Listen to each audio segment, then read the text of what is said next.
¿Cómo estás? Vamos a ver el último tema de la clase de hoy. Plasticidad sináptica es un tema que yo considero sumamente importante, no solo para esta materia y para la próxima materia, psicofisiología, sino también en lo que va a ser la práctica profesional de ustedes como colegas.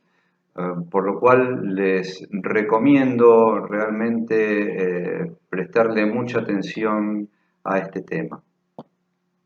Vamos a ver, ¿qué entendemos por plasticidad sináptica? Según la Organización Mundial de la Salud, es la capacidad de las células del sistema nervioso para regenerarse anatómica o funcionalmente después de haber sufrido influencias patológicas, ambientales o durante el desarrollo, incluyendo traumatismos o enfermedades. Si desplegamos un poco más este concepto, vamos a poder ver o vamos a poder considerar la plasticidad sináptica como un fenómeno por el cual, a nivel del sistema nervioso, la sinapsis pueden modificarse para ser más eficaces. ¿Cómo se da esta modificación? O estableciendo más conexiones entre las neuronas o mejorando el rendimiento en la transmisión neuronal, en la transmisión sináptica. Por lo cual va a generar nuevas redes de comunicación neuronal o una red mucho más eficaz en la transmisión o un aumento del árbol dendrítico. Recuerden las dendritas como esas pequeñas prolongaciones de las neuronas, tanto en el cuerpo neuronal como en el extremo del axón. ¿Se acuerdan? Como veíamos, yo se los digo con los brazos. Después vean que les voy a subir alguna ilustración con un poco de nivel de detalle de una neurona, pero les decía, esas dendritas, si pueden proliferar, es lo que se llama aumento del árbol dendrítico. Entonces, este fenómeno de plasticidad sináptica que se puede dar o porque se establecen más conexiones o porque las neuronas mejoran su rendimiento en la neurotransmisión, es la base neurofuncional de la capacidad de desarrollar compensatoriamente modalidades perceptivas cuando una de ellas se ha perdido. ¿Se acuerdan lo que les comentaba, por ejemplo, la persona que pierde la visión y desarrolla la sensopercepción táctil, por ejemplo, de una manera mucho más sensible que antes? También se da la plasticidad sináptica no solo a nivel compensatorio de pérdidas de funciones o descompensación de funciones, sino también en el proceso de aprendizaje. ¿Mm? En el proceso de aprendizaje se generan más conexiones, o sea, en el proceso de aprendizaje mejora la capacidad de las neuronas de transmitir o por aumento de las conexiones o porque mejoran su rendimiento. Aprendizaje que no es solamente racional. El aprendizaje, si yo estudio violín y practico, entonces no solo la sensopercepción, sino también toda la faz motora va a ser mucho más eficaz en la neurotransmisión porque la pongo en práctica muchas más veces. Para algo uno entrena. Y por algo uno también le conviene estudiar. ¿Por qué? Porque mejora el sistema nervioso, así de fácil. Es interesante también, si seguimos desplegando un poco este concepto, si estamos hablando de mejora de la neurotransmisión o porque mejora el rendimiento o porque hay más conexiones, también podemos preguntarnos o abrir la hipótesis de si, qué pasa con la plasticidad sináptica en lo que Freud llama inscripción de vivencias, ¿sí? O sea, cuando se originan los diferentes registros némicos. Vamos a ver, cuando veamos memoria, vamos a ver registros némicos, pero algunos de ustedes ya están familiarizados con algunos de estos conceptos y a mí me interesa que todo esto que estamos desplegando, ya que lo estamos viendo desde el paradigma biopsicosocial, podamos ver cómo muchos de los fenómenos que estamos viendo influyen en las vivencias, en la vivencia de las experiencias y en la misma estructura psíquica, en la misma subjetividad, en definitiva.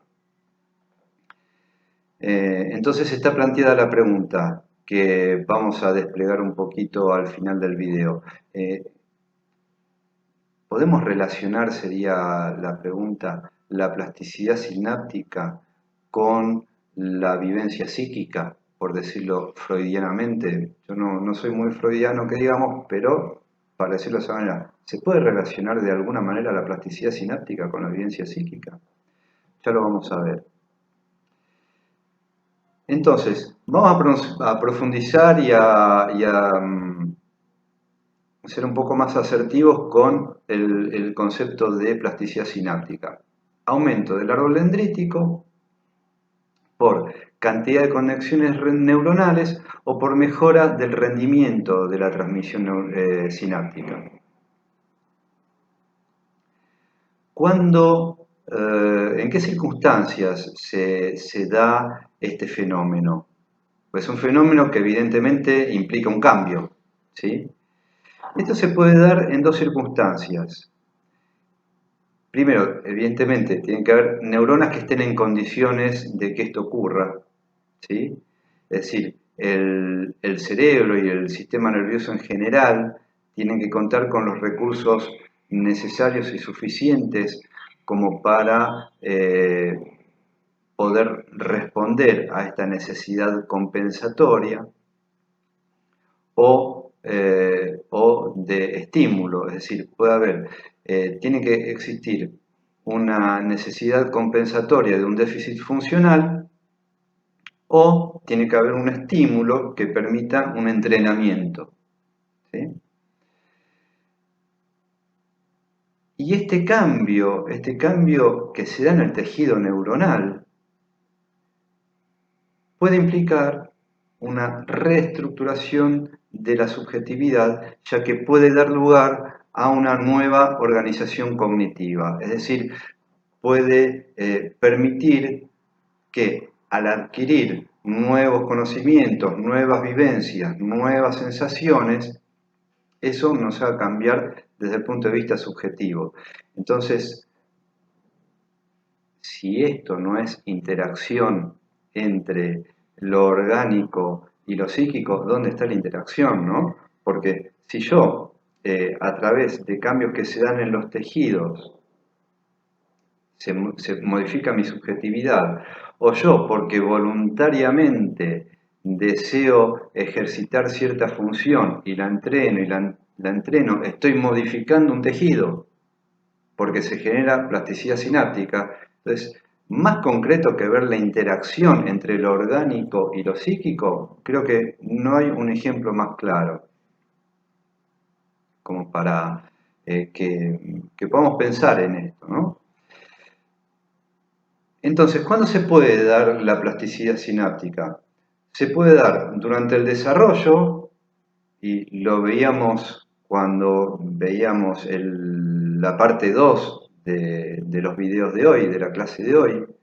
En el desarrollo neuronal, durante el desarrollo embrionario y fetal, es uno de los momentos en donde más está activa y dinámica la plasticidad neuronal. También se da en la primera infancia, en los primeros aprendizajes y por supuesto también en la edad adulta. ¿Qué ocurre? Que la dinámica metabólica, la capacidad metabólica del organismo es mucho mayor durante los primeros años de vida, por lo tanto, la plasticidad es mucho mucho más dinámica en los primeros años de vida. Se da en mucha mayor medida en los primeros años de vida, porque hay más estímulo, porque el funcionamiento metabólico es óptimo, en condiciones óptimas, evidentemente. Y por eso también les decía, cuando hablábamos de Noxas, por ejemplo, que la capacidad compensatoria que se puede desarrollar a través de la plasticidad sináptica es mucho mayor durante los primeros años de vida que durante la etapa adulta, si bien en todo momento ocurre. Pero bueno, esos son los tres momentos de la vida en los cuales podemos ver que hay plasticidad sináptica, siendo un poco diferente en cada ese momento. En el momento del desarrollo es parte del desarrollo embrionario y fetal. Durante la primera infancia hay otro tipo de estímulos, ya no hay estímulos internos específicamente como los factores de liberación, por ejemplo, los factores de migración o los factores de diferenciación. Ya en la primera infancia empieza a influir más lo psicocognitivo y lo social en esos primeros aprendizajes, y en la etapa adulta también interviene mucho más la subjetividad de la persona como para decidir desarrollar y desplegar ciertas habilidades y ciertas competencias, y para seguir aprendiendo, o de manera compensatoria poder reemplazar parte de una función. Kamin-Sun, en el desarrollo de la materia que le sigue a esta, psicofisiología, vamos a ver un poco más en detalle cómo se fue descubriendo lo que se dio en llamar la plasticidad sináptica. Tiene que ver con investigaciones de un neurobiólogo, un tipo sumamente genio, realmente es un genio, y además un tipo sumamente simpático y que ha sabido quebrar muchos moldes. Se llama Eric Kandel. Es una de las personas que más se dedicó a estudiar no solo los fenómenos neurobiológicos, sino la relación entre los conceptos freudianos y la neurobiología. Tema por demás interesante y que también hay que ver cómo lo encaramos, porque no es cuestión de definir todo a partir de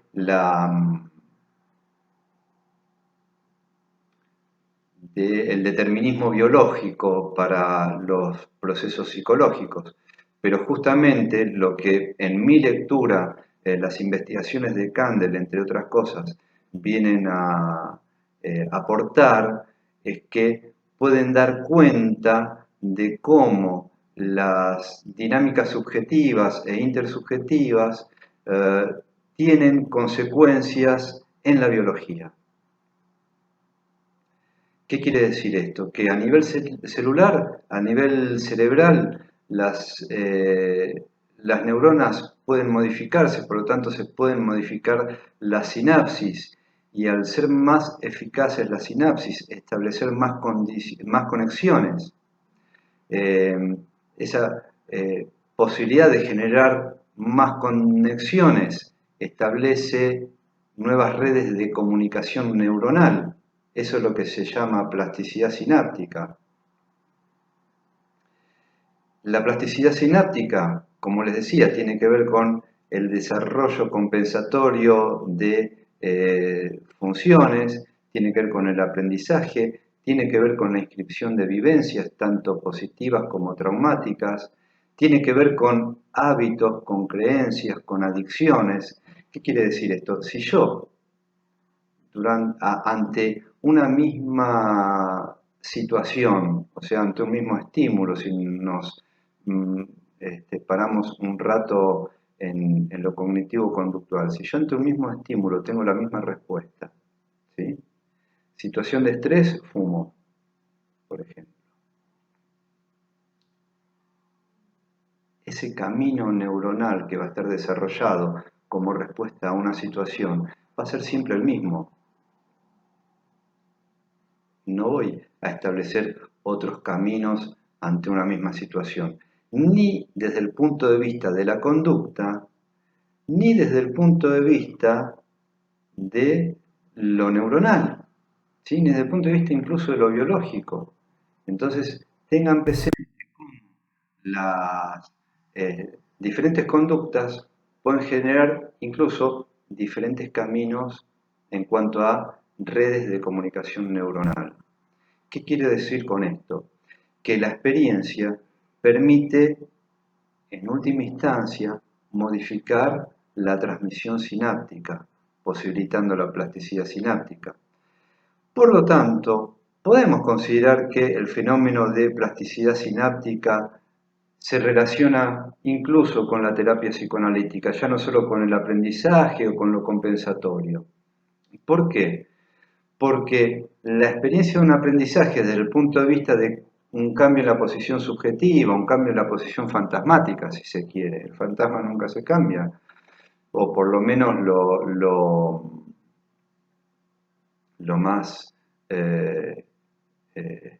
nuclear del fantasma nunca se cambia, pero sí la posición fantasmática puede cambiarse, puede modificarse, por lo menos podemos corrernos algunas veces de esa posición. Una experiencia, una respuesta diferente ante una misma situación puede generar un aprendizaje que promueve una mayor eficacia en el funcionamiento neuroquímico de las conexiones sinápticas, y esto puede hacer que yo cuente mi historia de otra manera, que yo viva mi historia de otra manera. ¿Sí? Si yo vivo mi historia de otra manera, si yo durante una terapia psicológica, psicoanalítica, si yo empiezo a contar mi historia y en función de lo que yo cuento y de lo que yo voy a reexperimentando, reviviendo, luego en función de todo eso yo puedo tener una respuesta distinta ante una misma situación, esa respuesta distinta puede generar plasticidad sináptica.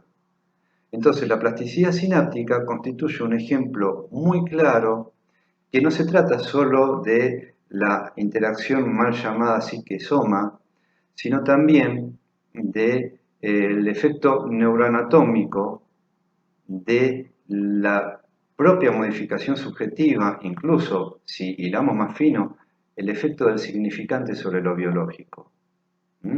Ya sea en el proceso de aprendizaje o en el proceso de modificación subjetiva en función de un discurso o en función de las normas sociales.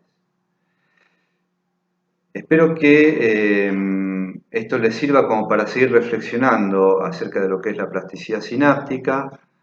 Vamos a seguir desplegándolo, ya lo empezamos a trabajar y lo vamos a ver en otros contenidos, tanto de esta materia como de la que viene. Para terminar esta clase les dejo una frase de Hugo Mujica, un filósofo y poeta y teólogo brillante, realmente lo pueden googlear, se disfruta la lectura de los libros de Hugo Mujica, y que es una frase que a mí es una frase que guía en mi trabajo profesional, tanto desde el punto de vista docente como clínico.